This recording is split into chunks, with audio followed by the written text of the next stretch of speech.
inside you, and they put that dialysis needle in there to take the blood out and bring it back. Now, let me tell you something. When they take the blood out of there, they take the blood out and filter it. They put in artificial minerals. Artificial mineral. How many of you looking at this show is artificial? Now, I'm going to tell you something. Nobody looking at this show is artificial. Not even your dog that's looking at it is artificial.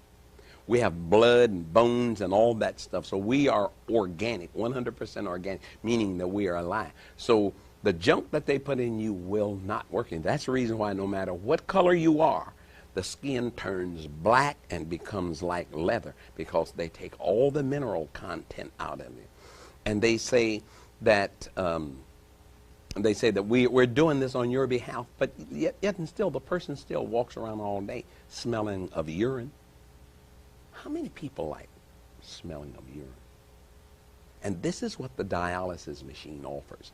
Mrs. Smith is now a victim. And if Mrs. Smith has insurance, Mrs. Smith is a hostage. That's what Mrs. Smith really is. Anybody gets on that machine, they try to hold them hostage until the insurance runs out. They put another bunch of people on there too. That's people who are ready to die, and they can't do anything for them. Then they put them on there because they say we may as well make as much money out of them as we can. And they do that over and over and over. Let me tell you something else.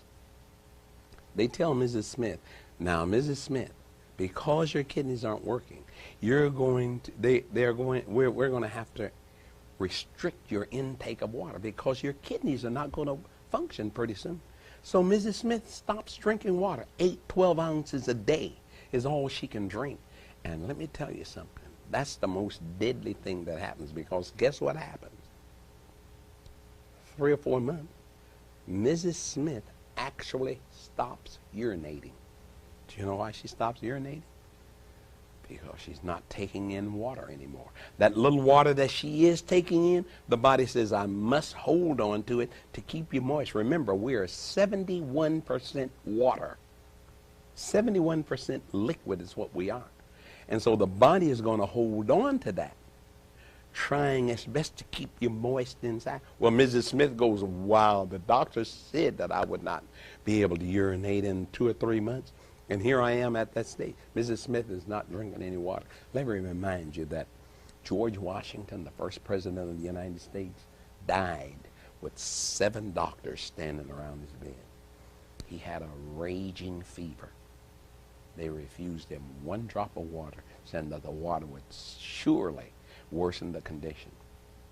The only thing that could have saved him was water, and they kept it from him until he finally died in absolute misery. As soon as he died, one of the doctors standing there said, maybe we should have gave him water. Well, that's still the way they work today. Not one thing has changed. It's still the same thing. Mrs. Smith is now convinced that her kidneys are not working, and she is a dialysis patient forever, of her own free will, fooled by the fact that somebody else told her that this would happen to her. That makes it look like the doctor truly knows what he's talking about. But if the doctor were sick, would not venture to get on that machine himself, because he's seen enough people die. Let me tell you something, folks. You may go to your doctor, you may go to whoever it is. Everybody can be fooled. Everybody can be had. Let me remind you that Orson Welles, the actor, when he wrote the play War of the Worlds, he had no expectation what would happen with it. When that thing aired across the country, do you know what happened? People start calling from every state in the Union. This was a story about these little aliens that had invaded the planet. Little bitty people running around, and they were going to take over the planet. Much to their chagrin, people from Iowa, California, Kansas, Missouri, all over the country start calling in saying, yeah, we see these little people. They're out there running around. Well, they had people sitting around with rolling pins waiting for these little people to come in the door. They had pitchforks, knives. They had shotguns waiting for these little people to come in. They were non-existent. But they stole their minds. Let me tell you something. There were 17 suicides across the country from people who did not want to be caught by these non-existent people. Everybody can be had. The term iatrogenics means doctor-induced diseases. Don't seem big, but there is between 8 and 15 million cases a year of people being readmitted into the hospital for something that the doctor caused. Some treatment or some drug given to the client that the client could not, the bodies could not withstand, and it launched their soul into eternity. Between 500,000 and 750,000 of us die each year from iatrogenics.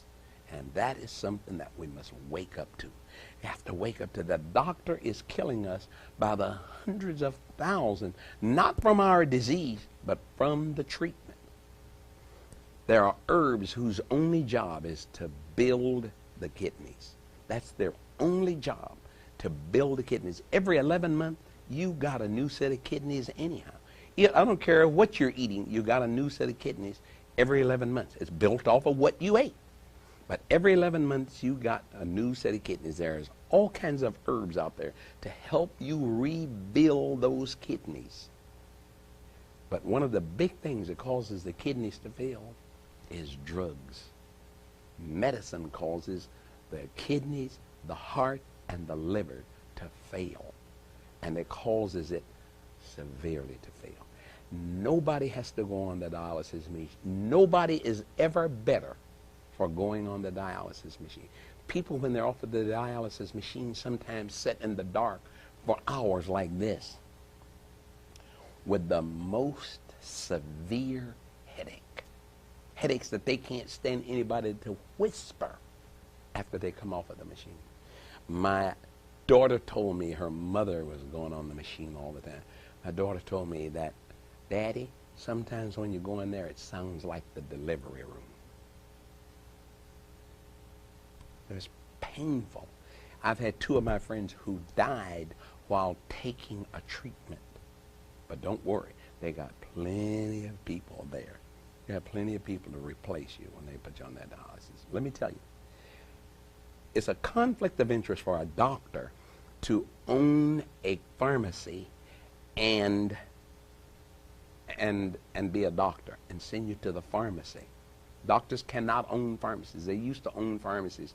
Something like 30 years ago, they passed the law, this conflict of interest. But let me tell you what doctors can do, and this is what doctors do. Doctors own dialysis centers. So you'll get 4 or 5 doctors who pool their money together and buy dialysis center. Let's say you got 5 doctors that own the dialysis, and each one of them is in a different part of the town. Each one can feed that dialysis center. All they have to do is just say, you need to go on the dialysis machine. And they feed that, and they gain the profit just sharing what comes from that. And let me tell you something, they even produce trucks for them to ride in that will handle handicapped people. They present transportation for them to make it to that dialysis center. That's how lucrative it is. And the bottom line to this is that there are more black people on there than any other people. And the reason for that is because Uncle Sam subsidizes. Black people can't afford the dialysis machine. They certainly can't afford to buy insurance. But poor people of